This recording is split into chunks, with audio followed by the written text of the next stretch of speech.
In the warm, golden light of a late summer afternoon, a clever fox named Felix trotted merrily through the woods.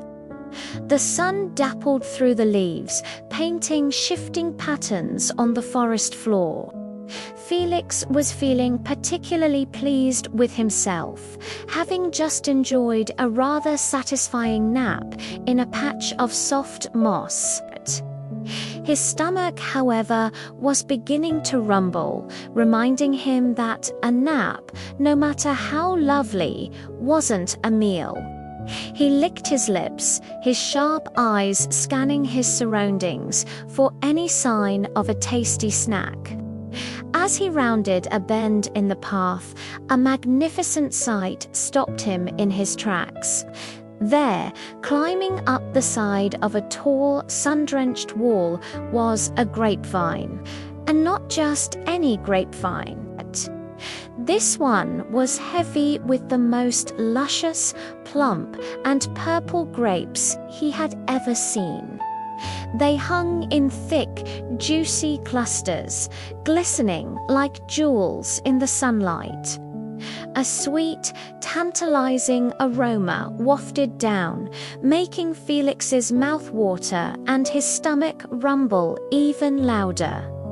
"Oh, what a feast," he thought to himself. "Those grapes look absolutely divine. They must be the sweetest in the entire forest." Determined to taste the heavenly fruit, Felix positioned himself directly beneath the most tempting bunch. He crouched down low, wiggling his haunches and gathering all his strength.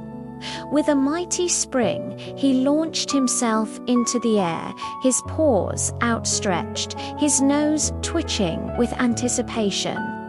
But alas, the grapes were just a whisker's breadth out of his reach. He landed back on the ground with a soft thud, shaking his head but not his resolve. "A minor miscalculation," he muttered. "I'll get them this time." He took a few steps back to get a running start.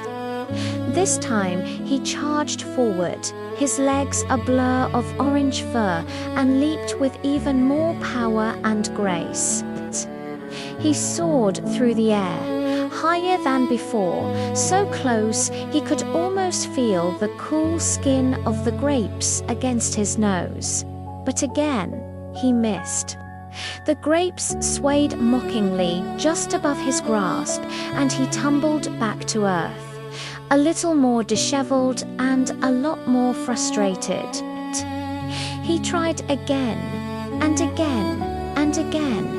He jumped, he scrambled, he even tried to climb the rough wall, but his claws found no purchase.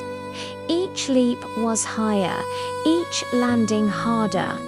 He twisted and turned in midair, employing every trick he knew, but the grapes remained stubbornly, tantalizingly out of reach. The sun began to dip lower in the sky, casting long shadows across the path. Felix was now panting. His fur was dusty, and his muscles ached from the effort. He glared up at the grapes, which seemed to glow even more invitingly in the evening light. He had spent the entire afternoon trying and failing. Finally, exhausted and defeated, Felix stopped. He stood up, brushed the dust from his coat with a flick of his tail, and tried to regain some of his lost dignity. He looked up at the grapes one last time, but this time his expression was different. He sniffed dismissively, lifted his nose high into the air, and turned to walk away. "Humph," he scoffed loudly for any woodland creature who might be listening. "I'm sure they're sour anyway. Who would want to eat such sour grapes? They're probably not even ripe. I wouldn't eat them even if they were served to me on a silver platter." And with that, Felix trotted away down the path, trying his best to look as though he had never wanted those grapes in the first place. He held his head high, pretending he was off to find a much better, much tastier dinner.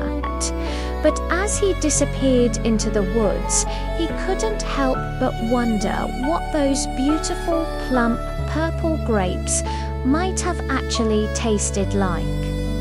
It's often easy to pretend we don't want something when we realize we can't have it. Thank you so much for joining us for this classic tale. We hope you enjoyed Felix's little adventure. If you did, please give this video a thumbs up, and don't forget to hit that subscribe button and ring the bell so you won't miss our next story. We love sharing these timeless fables with you. See you next time.